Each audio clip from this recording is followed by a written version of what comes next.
journal, Soumeila Berté. Bonjour, à la une de l'actualité de cette mi-journée, 3 sociétés minières de la place s'engagent à se conformer au nouveau code minier de 2023. Elles ont signé hier un protocole d'accord avec les autorités compétentes pour acter leur engagement, une avancée notable dans l'exploitation aurifère et pour le développement économique du Mali. Face à la puissance des feux des forces armées maliennes, les groupes terroristes réinventent une nouvelle stratégie. Ils viennent de reproduire des véhicules gonflables pour tromper l'œil des vecteurs de surveillance aérienne du Mali. Garibou Pérou nous dévoilera cette ruse des vrais faux véhicules déguisés des terroristes. Au Sénégal, la justice ouvre une enquête sur les violences politiques survenues entre 2021 et 2024. Meurtres, actes de torture, assassinats, voire crimes contre l'humanité sont désormais au cœur d'investigations officiellement lancées par le ministre sénégalais de la Justice. Les sports Afro-Basket féminin Côte d'Ivoire 2025, qualification hier des Aigles du Mali après leur succès face aux Lions indomptables du Cameroun. Avec Seragatou Cissé, nous parlerons également du football, tournoi de montée en Ligue 1 professionnelle. Les deux clubs qui accèdent à l'élite la saison prochaine sont connus. À retenir aussi d'autres sujets au menu de la page sportive de ce journal. Et puis, dans la chronique initiative citoyenne de ce mardi, Ousmane Dao nous ouvre les portes de l'association Bandéaton des femmes du Ouassoulou, une association qui se bat pour l'épanouissement des femmes et des enfants, à suivre en fin de journal. Voilà pour les titres. Soyez les bienvenus dans ce journal. L'État du Mali vient de franchir un palier supplémentaire vers une meilleure gouvernance du secteur aurifère. 3 sociétés minières, Fabula Gold Mine et Bagama Mining, Kalana Mining, ont signé un protocole d'accord avec les autorités compétentes, actant ainsi leur engagement à se conformer au nouveau code minier de 2023. Une avancée majeure qui vise à faire l'exploitation de l'or un véritable moteur de développement et dans le respect des textes. Tamsir Diabaté nous en dit plus. Après de longues négociations, l'État malien et 3 sociétés minières viennent d'acter leur engagement conforme au code minier de 2023. Fabula Gold Mine, Bagama Mining et Kanana Mine, 3 entreprises qui s'engagent désormais à respecter scrupuleusement les nouvelles exigences légales en matière d'exploitation aurifère. Alouseni Sanou, ministre de l'économie et des finances. À la suite de cette signature, vont passer donc sur le code minier de 2023, ce qui veut dire que toutes les retombées seront là en termes fiscaux, en termes de droit domanial, de droit douanier, parce qu'on n'aura plus l'exonération sur les produits pétroliers.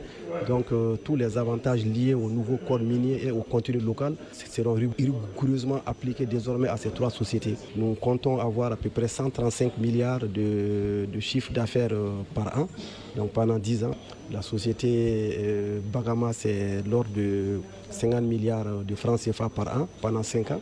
Et la société Fabula Gold, c'est à peu près 75 milliards de francs CFA de chiffre d'affaires sur 5 ans. Donc tout cela mis bout à bout doit permettre de conforter donc les recettes fiscales au niveau du budget d'État, mais également de conforter l'abonnement des fonds. Dans un contexte économique exigeant, ce protocole marque aussi la volonté du gouvernement de créer un environnement d'affaires stable et professionnel où chaque acteur trouve sa place et respecte ses engagements. Le professeur Badou Keïta, ministre des Mines. Cet aboutissement montre que l'État du Mali a mis tout en œuvre, mais vous aussi, pour que nous puissions discuter, échanger, arriver à un résultat qui prouve que aujourd'hui nous sommes en train de mettre en place les conditions qu'il faut pour que vous puissiez opérer dans un cadre juridique et politique convenable pour que cette exploitation minière puisse à la fois être rentable pour nous, mais aussi pour l'État du Mali. Et pour leur part, les entreprises minières se disent pleinement satisfaites des accords obtenus. Elles saluent et apprécient l'esprit du partenariat gagnant-gagnant. Avec ce protocole, le Mali trace une nouvelle voie dans l'exploitation minière. Une voie qui promet afin que les Maliens profitent de la richesse de leur sous-sol. En tout cas, nous espérons, Tamsir Diabaté, depuis un moment, les travaux sur certains axes routiers importants du pays sont temporairement interrompus face à ces problèmes signalés sur les réseaux sociaux. La ministre des Transports et des Infrastructures a apporté des éclairages sur cette situation au nombre des causes avancées par la ministre. La saison des pluies, Mme Dambélé Madina Sissoko demande l'indulgence des populations et rassure que des dispositions sont en cours pour rétablir le trafic. Aussi, elle donne des précisions sur les projets de rénovation de la route Sévaré-Gao. Ardimatuna. Des interruptions momentanées du trafic sur certains axes routiers importants du pays sont constatées depuis quelque temps. Selon le ministre Dambélé Madina Sissoko, plusieurs raisons sont à l'origine de ces interruptions temporaires des travaux. Généralement, la saison pluvieuse, c'est une saison qui n'est pas du tout favorable à certains corps d'État par rapport aux travaux routiers. Tout ce qui s'est fait sur ces axes routiers, ça c'est notre mission régalienne, c'est-à-dire d'assurer les désenclavements intérieurs et extérieurs du Mali. Mais une fois signalées, les dispositions urgentes ont été prises pour pouvoir rétablir le trafic. Concernant l'axe routier Sévaré-Boré-Douanza-Gao, le ministre souligne que les dispositions sont en cours pour le rétablissement du trafic sur cette route.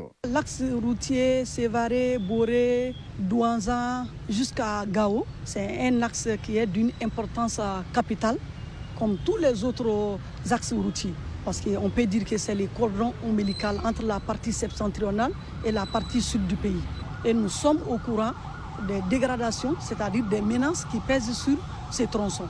Ces tronçons avaient fait l'objet d'une attribution. Mais malheureusement, il y a eu des difficultés dans la procédure de passation des marchés relatifs aux travaux et des dispositions sont en cours. Sinon, le financement aussi de ces tronçons est disponible. Donc c'est pour dire à la population que nous sommes de cœur avec elle. Nous sommes conscients des désagréments causés quand il y a interruption de la circulation sur un axe routier. Mais nous demandons leur indulgence. Cette sortie médiatique de Dambélé Madina Sissoko fait suite à des publications de vidéos sur les réseaux sociaux concernant l'arrêt temporaire des travaux. Je le disais dans les titres, face à la puissance de feu des forces armées maliennes, FAMA, les groupes terroristes réinventent une nouvelle stratégie. Ils viennent de reproduire les véhicules gonflables. Ces véhicules ne sont pas destinés à tromper la surveillance aérienne, des drones pour nourrir la propagande, semer les doutes. Par cette nouvelle stratégie, les terroristes cherchent à inverser les rapports de force, à donner corps à une puissance qu'ils n'ont plus.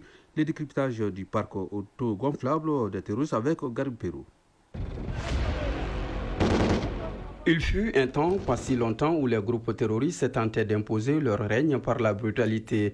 Mines dans la poussière comme des vipères invisibles, engins à effet dirigé tels des éclairs de mort et des drones kamikazes comme des cavaliers de l'apocalypse.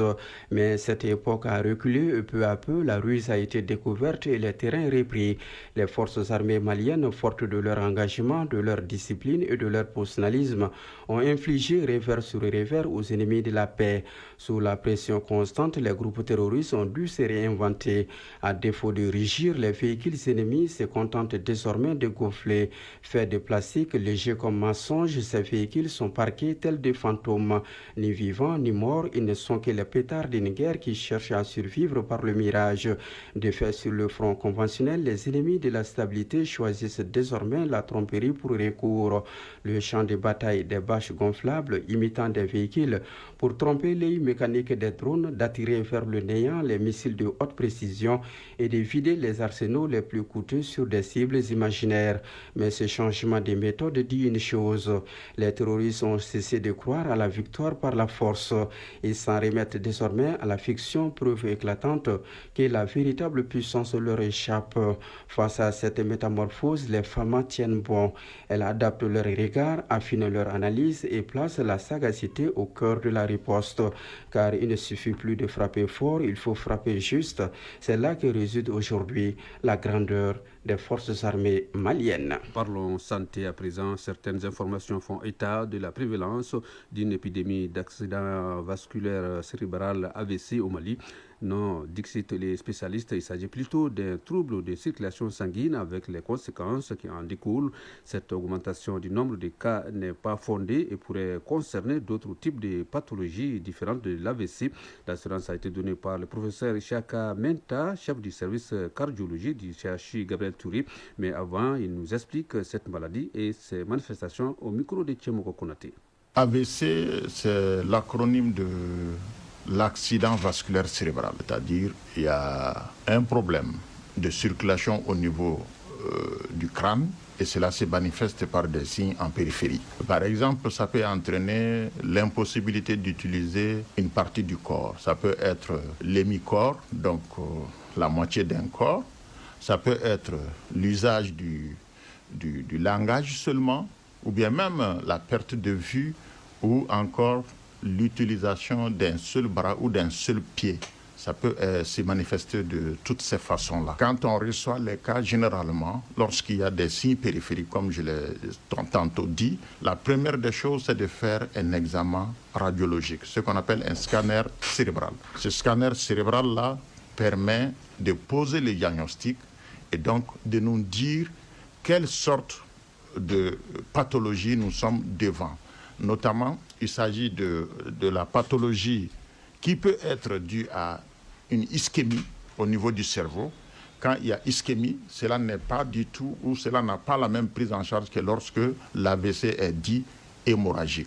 Et la prise en charge découle de ce premier diagnostic-là. On peut constater une légère hausse ou une légère baisse, mais à aucun moment on ne peut parler d'épidémie puisque ce n'est pas une maladie transmissible. Pour rassurer la population, je dis tout simplement que la fréquence de cette pathologie n'a pas changé.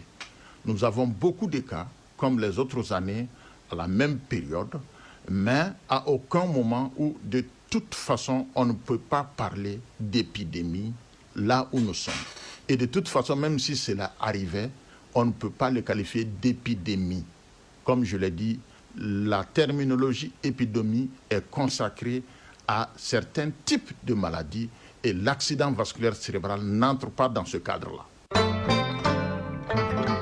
13h12, l'actualité hors de nos frontières. Au Niger, le ministre russe de l'énergie a effectué hier une visite à Niamey. Cette mission vise à renforcer la coopération bilatérale, notamment dans les domaines de l'énergie, des mines et de la défense. Accompagné d'une forte délégation d'hommes d'affaires russes, le ministre a proposé des investissements dans le pétrole, l'uranium et la production d'électricité. Moscou affiche son ambition de participer au développement de l'énergie atomique civile au Niger. Le ministre nigérien des Mines, Ousmane Abarchi, s'est dit confiant dans l'expertise russe tout en insistant sur la nécessité d'accords justes et respectueux de la souveraineté du Niger. En Côte d'Ivoire, la mort en détention de l'influenceur burkinabé Alino Fasso, de son vrai nom Alain Traoré, suscite colère et tensions diplomatiques. Détenu depuis janvier pour intelligence avec État étranger et complot, il aurait, selon les autorités ivoiriennes, mis fin à ses jours. Une version rejetée par le gouvernement burkinabé qui parle de mépris et demande une enquête approfondie.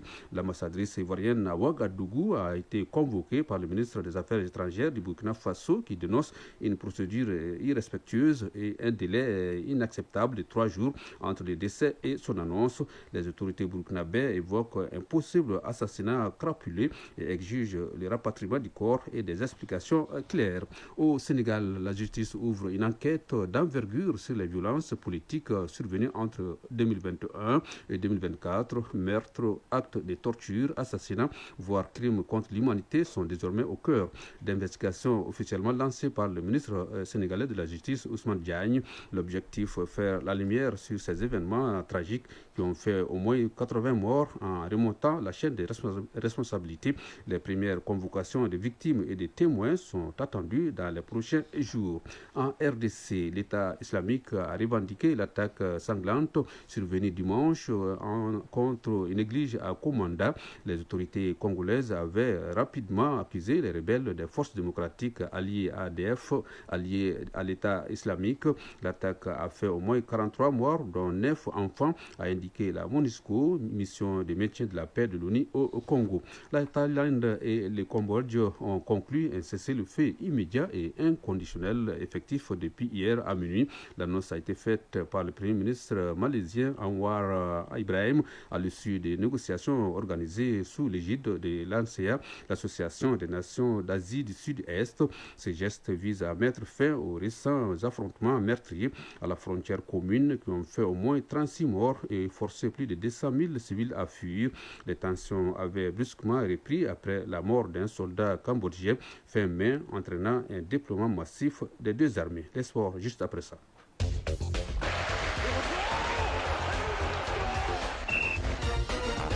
Les sports, c'est l'affaire de Seragatou Sissé qui m'a rejoint à l'instant. Bonjour Seragatou. Bonjour Sommet Laperti. Afro-basket féminin Côte d'Ivoire 2025, qualification hier des Aigles du Mali après leur succès 75-49 face aux Lions indomptables du Cameroun. Soit 26 points d'écart. Les Aigles du Mali ont été réalistes, privant les Lions d'espace. Le Mali a dominé tous les cartons 19-9, 35-20, 51-34 et 75-49. Les Aigles du Mali terminent première du groupe B et se qualifient pour les quarts de finale. Elles joueront à cet effet ce jeudi contre le vainqueur du barrage Mozambique-Guinée, programmé demain mercredi. Les autres barrages pour accéder en quart de finale sont Sénégal-Rwanda, Cameroun, Angola et Égypte-Soudan du Sud. Les Aigles messieurs du Mali, eux, se préparent pour l'Afro-basket prévu en Angola à partir du 12 août. Ils séjournent à Istanbul en Turquie depuis samedi dernier. Le technicien des Aigles, colonel Alayi Diko et ses hommes sont en ordre de bataille. Ils ajustent justement les pions dans la plus grande sérénité. De la Turquie, l'équipe ralliera le sol angolais pour l'Afro-basket masculin 2025 du 12 au 24 août. On change de discipline pour parler football. Tournoi de montée en Ligue 1 professionnelle s'est fait. Derby Academy de Bamako dans le groupe A et Malikoura de Koulikoro dans le groupe B accèdent à l'élite la saison prochaine. Dans le groupe A, Derby Academy de Bamako, vainqueur 5-3 de CF Balanza de Ségou au terme d'un duel spectaculaire, s'invite en Ligue 1 professionnelle pour la première fois de l'histoire. Et dans le groupe B, Malikoura de Koulikoro est en Ligue 1 Pro après sa victoire 2-0 sur le Sony AC de Gao.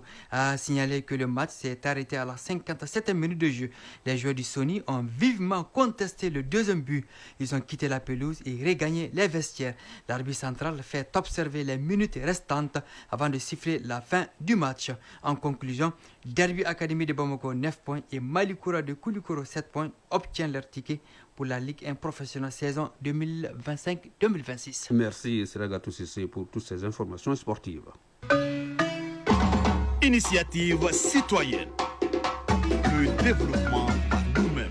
Dans la chronique Initiative citoyenne de ce mardi, Ousmane Daou nous ouvre les portes de l'association Badéaton des femmes du Wassoulou, créée depuis 1980 par un groupe de femmes. Aujourd'hui, elle est représentée à travers le monde. Elle œuvre donc pour l'épanouissement des femmes, des enfants, avec toujours comme leitmotiv l'union fait la force. Pour plus de détails, suivons Ousmane Daou. Englobant une partie des Bougouni et de Yanfolila, le Wassoulou est une aire géographique avec un brassage de plusieurs ethnies. C'est pour répondre aux besoins du développement endogène que l'association Badéniaton des femmes du Wassoulou a vu le jour en 1980. De cette date à nos jours, elle a mené plusieurs activités portant sur l'autonomisation de la femme. Fatoumata Diakité est l'organisatrice de l'association Badéniaton des femmes du Wassoulou. L'association intervient dans tous les domaines, que ce soit éducation, santé, culture et tout ce qui concerne le développement de Wassoulou. Les populations adhèrent. On a des activités qu'on mène ici à Bamako. Par exemple, le dépistage du cancer presque dans beaucoup de quartiers. Le développement des femmes, des enfants de Wassoulou. Contribuer au développement socio-économique culturel, faire en sorte que les femmes et les enfants de l'association ou des non-membres en bénéficient est le credo de ces femmes qui ont engagé une lutte pour l'autonomisation des femmes avec un seul mot d'ordre,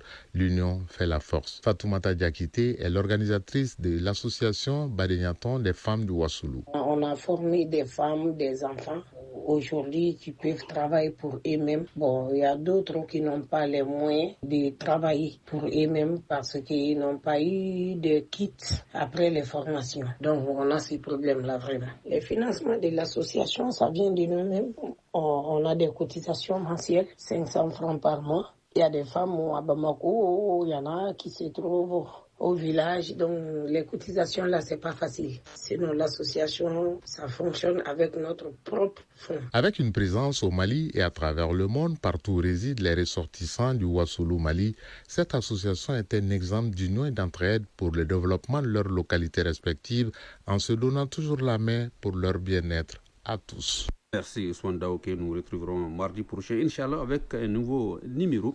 C'est communiqué avant de boucler ce journal. Le ministre des Affaires religieuses, du culte et des coutumes, se fondant sur la délibération de la Commission nationale d'observation de la Lune, portant la connaissance de la communauté musulmane du Mali que le croissant lunaire Safar ou Domba Makono Kalo n'a été aperçu dans aucune localité du pays à la date du vendredi 25 juillet 2025.